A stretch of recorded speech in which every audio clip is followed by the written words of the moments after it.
दोस्तों छा हाल वाला सब ठीक ठाक आयो। ही आहे असांजो उस्ताद शकील, असां सां कमु कंदो आहे गॾु बोरनि जो। तो क्या नाचो मैं? माहिर आहे बोरनि जो, ईअं न? हाँ माहिर आहे या मिड़े ईअं थी? माहिर हा हा। ऐं हे उनजो जेको आहे जूनियर शागिर्द आहे उस्ताद हिन शकील जो। Wow beautiful.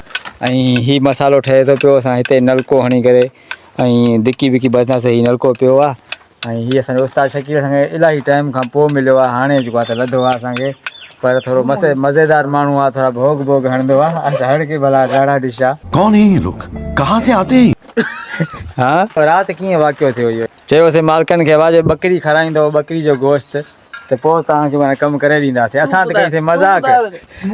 कईसीं मज़ाक, राति हुननि जी बकरी कुदरती अन्न खाई वई ऐं सुबुह त कुई छॾियऊं।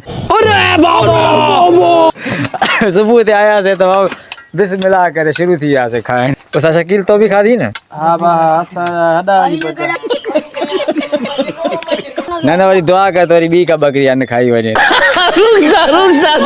दोस्तों तव्हांखे ख़बर आहे त जेको आहे त काफ़ी ॾींहंनि खां मुंहिंजी काई वीडियो न पई अचे। उनजो मेन रीज़न इहो आहे त आउं थोरो मसरूफ़ आहियां कमकार में तमामु घणो, सो इन जे करे टाइम नथो मिले व्लॉग ठाहिण जे लाइ। सुबुह जो सफ़ा साझर निकिरूं था कम ते, सिज उभरण खां बि अॻु में।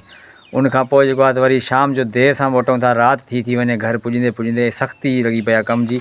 सो इन जे करे जेको आहे त टाइम नथो मिले। कुझु ॾींहं महिरबानी कजो ऐं थोरो इंतज़ारु कजो, त उनखां पोइ जीअं असांखे थोरी फुर्सत मिलंदी, कमु झकाई थींदी कम जी, पोइ असां कंटिन्यू व्लॉग ठाहींदासीं ऐं डेली या हिकु ॾींहुं छॾे करे ॿिए ॾींहुं मतिलबु त कंसिस्टेंसी सां अपलोड कंदासीं। इन जे लाइ ऐं सोचियो त ज़रूरु पंहिंजे जेको आहे त ऑडियंस खे ॿुधाए छॾियां कम जी सख़्ती केॾी लॻी पई आहे। वॾी ॾिसो रुगो कम थो हले।